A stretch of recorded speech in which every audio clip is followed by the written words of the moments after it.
Hey everyone, Normal Guy of the North here. Welcome back to the channel. Today we're going to talk about one of the most debated events in World of Warships right now, the Liberty Harbor event. You've probably seen it all over the port by now. It's flashy, patriotic, and it promises a free Tier VIII premium cruiser, the USS Bridgeport, just for building your own American naval base. Sounds simple, right? Build a few docks, complete a few missions, and boom, a free ship. But the truth? The Liberty Harbor event may be one of the most time-intensive grinds we've seen all year. So today, we're going to break it down in full detail. We'll cover how the event actually works, how long it'll take to finish, what the community is saying about the grind, and finally, we'll answer the big question. Is the Bridgeport really worth it? All right, let's start from the top. The Liberty Harbor event celebrates 250 years of the United States Navy. It's presented as this miniature naval base you slowly construct inside the game, section by section, earning supplies and unlocking upgrades along the way. There are 4 base areas you can build.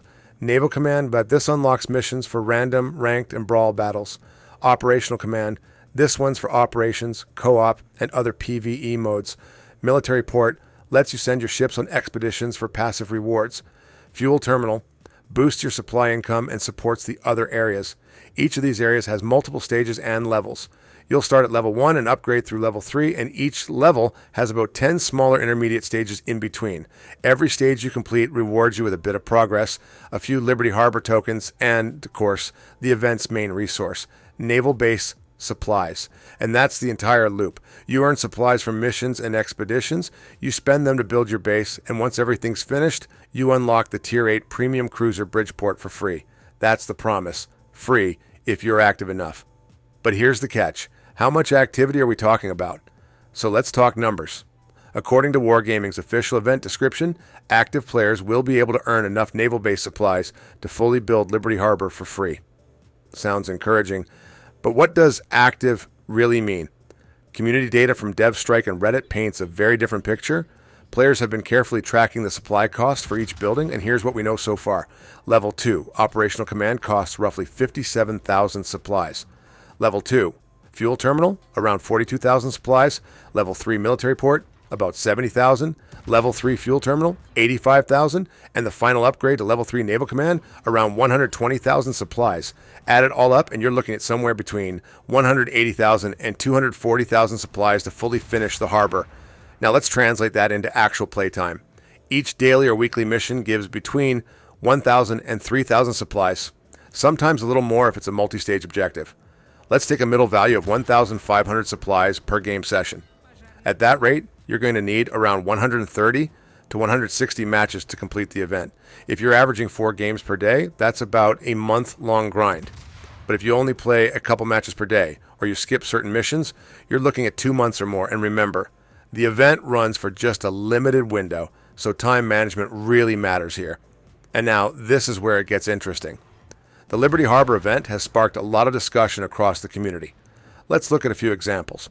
On Reddit, one player wrote, "After 60 battles and dozens of expeditions, I'm only halfway through level 3 Naval Command. If this is supposed to be free, it's the most expensive free ship I've ever earned." Another commented, "The missions are ridiculous. I picked the one that wanted 50 bomb hits and realized I only have 2 ships with airstrike. It took me 5 games to get 25 hits." Over on DevStrike, a thread titled Liberty Harbor Setup and Mission Issues has pages of frustration from players describing the same pattern: missions that take multiple matches, low supply rewards, and progress that feels slower than expected. Some players even estimated that building just one area to max level could take 40 hours of in-game time, depending on your efficiency and the ships you use.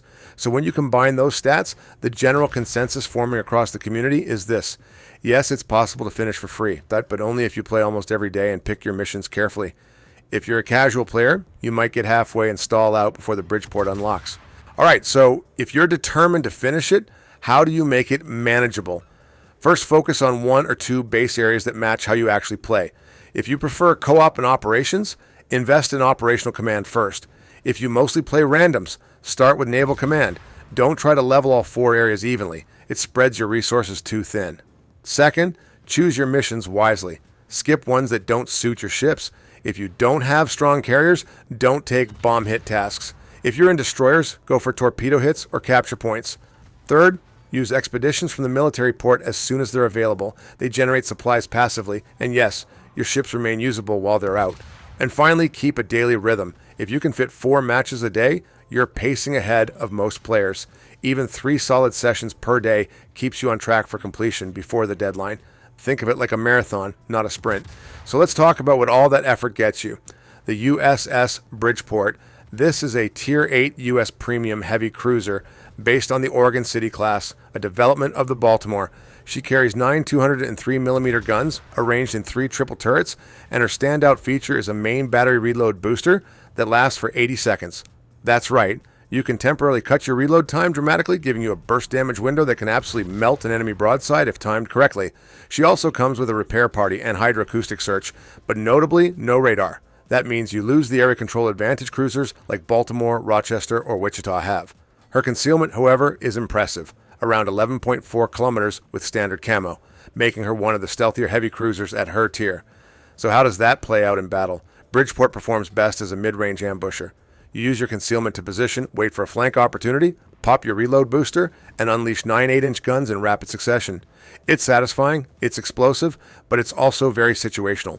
Without the booster active, her 13-second base reload feels sluggish, and her 12-second rudder shift can make dodging shells tricky. In short, when her consumable is active, she's a predator. When it's not, she's a bit of a target. Now, let's bring in some perspective from the player base. On Reddit, one user summed it up perfectly.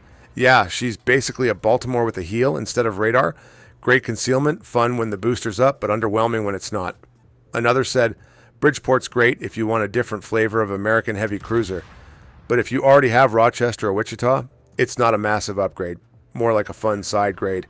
And that's really the key takeaway. Bridgeport isn't a bad ship. In fact, she's solid. Unique consumable, strong mid-range potential, and she's free if you finish the grind. But she's not a must-have powerhouse like some of the paid premiums we've seen in the past.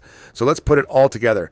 Is the Liberty Harbor grind worth it for the Bridgeport? If you're a dedicated player logging in several days a week, yes, absolutely. You'll earn a premium Tier 8 cruiser for free, and you'll probably get a good sense of accomplishment along the way. But if you're a casual player or someone who can't commit to daily missions, the grind will feel exhausting. The supply costs are steep, the missions are specific, and progress can stall easily if you don't optimize your time. As for the ship itself, Bridgeport is good but not exceptional. She's fun, she's got style, and that reload booster gives her a unique play pattern, but she won't replace your Rochester or Baltimore. So if you enjoy the process and want a challenge, go for it. If you value your time and just want a ship that performs better with less grind, you might be better off spending that effort elsewhere. So what do you think? Are you grinding Liberty Harbor all the way to the end, or are you tapping out early? Let me know down below in the comments. I'd love to hear your thoughts and experiences. As always, thanks for watching. I do appreciate it, and please feel free to click on the videos on your screen for more World of Warships content. But as always, take care, stay safe, and I wish you all the best. See you in the next one, and bye for now.